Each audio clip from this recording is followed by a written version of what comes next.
एक बार जंगल में कुछ भेड़ बकरियां चरने के लिए गई और उनमें से एक बकरी कहीं चरते चरते लता में उलझ गई और वह उन भेड़ बकरियों के झुंड से पीछे रह गई। अंधेरा भी बहुत हो गया था, तो वह बकरी जो पीछे रह गई वह चलते चलते किसी सरोवर के पास पहुंची और देखती है कि सरोवर के पास गीली मिट्टी है। वहाँ पर सिंह के यानी शेर के चरण चिन्ह अंकित हैं। वह अंधेरा बहुत हो जाने के कारण उसी चरण चिन्ह का आश्रय लेकर के वहाँ बैठ जाती है।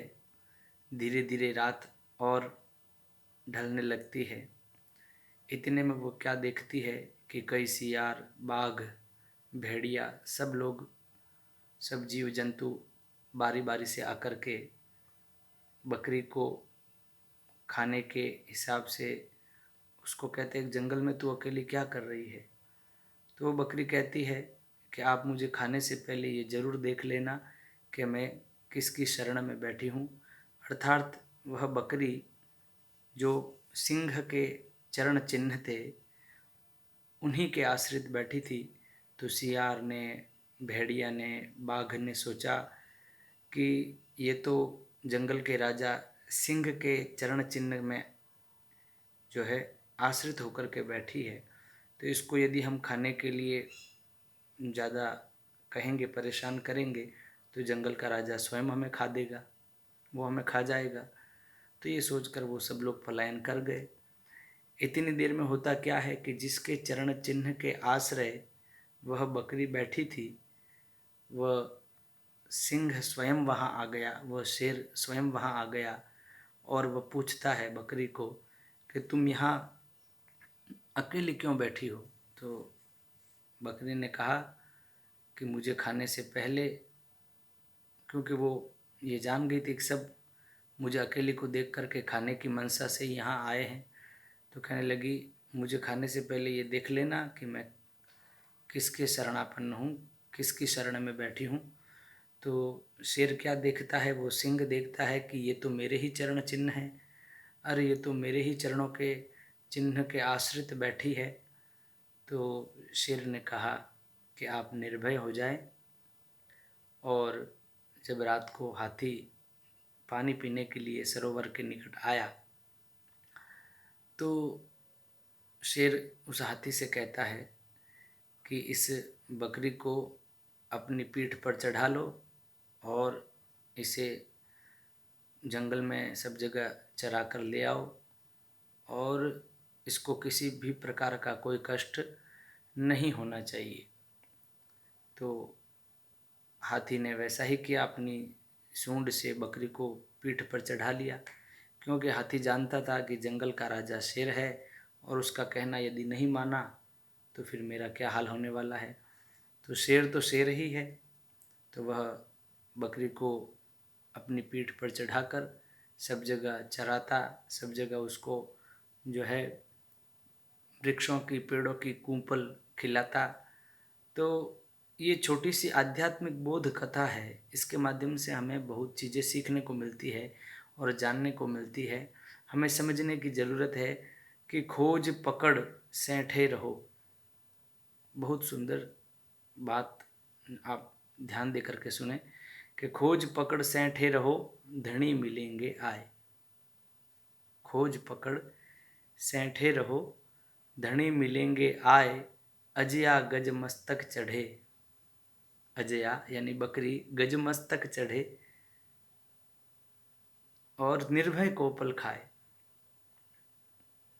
मतलब ये दूसरे संदर्भ में इसको बोले तो संगत बढ़ा के कीजिए, बढ़त बढ़त बढ़ जाए, बकरी हाथी पर चढ़े, चढ़ चढ़ कूपल खाए। तो यही बात दूसरे रूप में कवियों के कहने के बहुत ढंग होते हैं। हमें तो उसमें से सार सार गही लहे, तोता दई उड़ाए। खोज पकड़ सैंठे रहो, धनी मिलेंगे आए। कहने का मतलब है समर्थ की शरण में जाने पर ऐसा होता है, अजय गज मस्तक चढ़े और फिर जुग जुग कोपल खाए, निर्भय कोपल खाए, ऐसी स्थिति हो जाती है। इस कथानक से, इस बोध कथा से, इस छोटी सी लघु कथा से हमें यह प्रेरणा मिलती है कि हमेशा शरण समर्थ की शरण में जाना चाहिए। ऐसा नहीं होना चाहिए कि जा का गुरु भी अंधला, चेला भया निरंध, अंधे अंधा ठेलिया, दोनों कूप पड़ंत।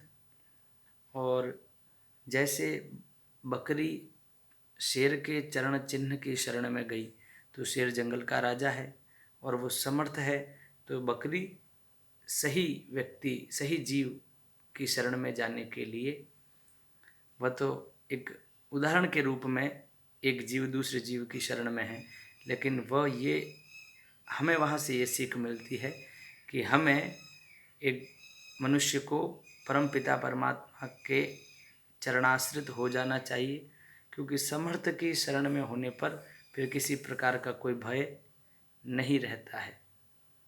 तो जो जाकी शरणों गए, ताको ताक ही लाज, उलटे जल मछली चले, बहो जात गजराज। तो हमें समर्थ की शरण में जाना एक सीख मिलती है। दूसरी सीख ये मिलती है कि किसी भी विपत्ति के समय में धैर्य का परिचय हमें देना चाहिए। कोई हमारा साथ कहाँ तक निभाए, कोई कहाँ तक न निभाए, इन सब बातों से भली भांति आश्वस्त रह कर के हमें जो है अपने कर्तव्य पथ पर सदा चलते रहना चाहिए। एक सीख और इससे मिलती है कि यदि कोई हमारी शरण में आए तो उसे अभय प्रदान करना चाहिए। जैसे शेर तो अपने पास आए हुए शिकार को कैसे छोड़ दे, बकरी को वो कैसे छोड़ दे, उसका तो भोजन ही था।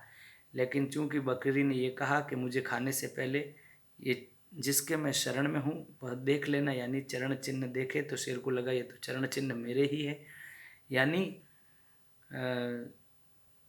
मेरे ही शरण ये आई है और मेरा ही जो है परिचय दे रही है, और अब मैं इसको खा जाऊंगा तो कितना बड़ा अन्याय हो जाएगा। रामचरितमानस में भी कहा गया है कि शरणागत कहूँ जे तजहि, निज अनहित अनुमानी, ते नर पावर पापमय तिनहि बिलोकत हानि।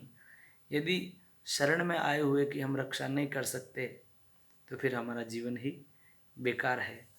तो कहना का मतलब यह है कि समर्थ की शरण में जाएं और जो हमारी शरण में आए उसे हमेशा अभय प्रदान करो।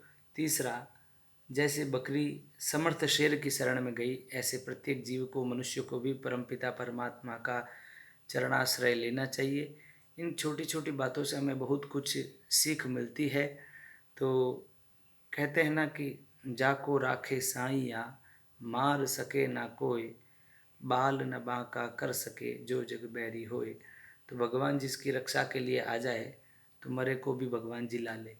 जैसे उत्तरा के गर्भ में भगवान परीक्षित की रक्षा करते हैं, उसी प्रकार वह सर्वांतरात्मा परमात्मा सबके लिए हितकारी है, सबकी रक्षा करते हैं, उनको सबकी खबर है। इसलिए इस बोध कथा का हम यही अभिप्राय निकालते हैं कि समर्थ की शरण में जा कर के जो है अपने आप को समर्पित पूर्ण निष्ठा भाव से कर देना चाहिए। और सबसे समर्थवान भगवान है, कृष्णम वंदे जगद्गुरुम। जय श्री कृष्ण।